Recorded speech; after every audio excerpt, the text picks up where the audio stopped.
उज्ज्वल निकमांच्या संबंधाने आतापर्यंत जर त्यांच्या केसेसचा जर रेशो काढला तर जेव्हा त्यांच्या केसेसमध्ये एक 90% जर केसेस बघितल्या तर त्याचे निकाल हे बऱ्यापैकी संदिग्धतेने लागलेले निकाल आहेत। आता अशी सगळी परिस्थिती असताना आणि पोलिसांच्या नेमणुका देवेंद्रजींकडूनच होतात आणि देवेंद्रजीच त्यावर ऍक्शन घेत नाहीत। रोज देवेंद्रजींच्या पक्षाचे आमदार पत्रकार परिषदांमधून कागद भिरकावतात, मात्र ते कागद भिरकावत असताना त्यातली जी माहिती आहे त्या माहितीनुसार पोलीस कारवाई करत नाहीत। पोलीस पुन्हा भाजपच्या गृहमंत्र्यांच्या अखत्यारीत आहेत। तेव्हा या सगळ्या प्रकरणांवर आपण किती विश्वास ठेवायचा?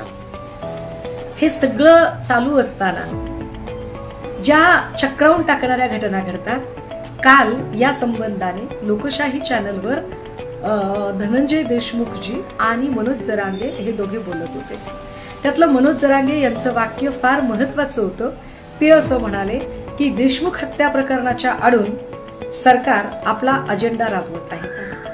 एक्झॅक्टली हीच गोष्ट मी अनेक वेळा सांगायचा प्रयत्न करते की संतोष देशमुख हत्या प्रकरण हे भाजपा इष्टापत्ती म्हणून हाताळत आहे का? उज्ज्वल निकमांच्या संबंधाने ज्या आतापर्यंतच्या ज्या असंख्य केसेस आम्ही बघतो त्या केसेसमध्ये नंतर पुढे काय होतं ते कळत नाही। अशा वेळेला ही केस कितपत तग धरू शकेल? कारण 40 आरोपींमधल्या 31 आरोपी निर्दोष सुटतात, 11 शिल्लक राहतात, 11तले 2 खटला चालू असताना मरून जातात, पण खटल्याचा निकाल अजिबात लागत नाही। उरलेले 8, त्या 8 पैकी एकालाही फाशी होत नाही। ही निकमांनी जगप्रसिद्ध लढलेल्या केसची हिस्ट्री आहे आणि निकम भाजपाचे आहेत। असं सगळं असताना आपण किती अपेक्षा करायच्या या सगळ्यांकडून? पण तरी सुद्धा माझं पुन्हा म्हणणं आहे की वकील कोण असावा हे ठरवण्याचा अधिकार संपूर्णतः त्या पीडित कुटुंबाचा आहे।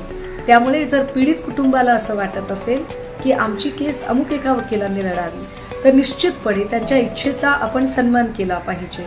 परंतु देशमुख कुटुंबाच्या या त्रासाला कारणीभूत असणारे, संतोष देशमुख हत्या प्रकरणाला कारणीभूत असणाऱ्या लोकांना शिक्षा होण्यासाठी तुमच्या माझ्या प्रत्येकाने डोळ्यात तेल घालून सतर्कतेने या केसकडे बघत राहिलं पाहिजे की या केसमध्ये कुठूनही कशीही कसूर होता कामा नये, ढिलाई होता कामा नये। या केसमधला एक आरोपी, त्या आरोपीच्या संबंधाने काय काय हालचाली होतात याकडे सुद्धा आपण बारकाईने लक्ष देणं गरजेचं। नवीन घडामोडी पाहण्यासाठी आजच आम्ही मुंबईकर 24 तासला लाईक करा, सबस्क्राईब करा आणि अपडेट रहा।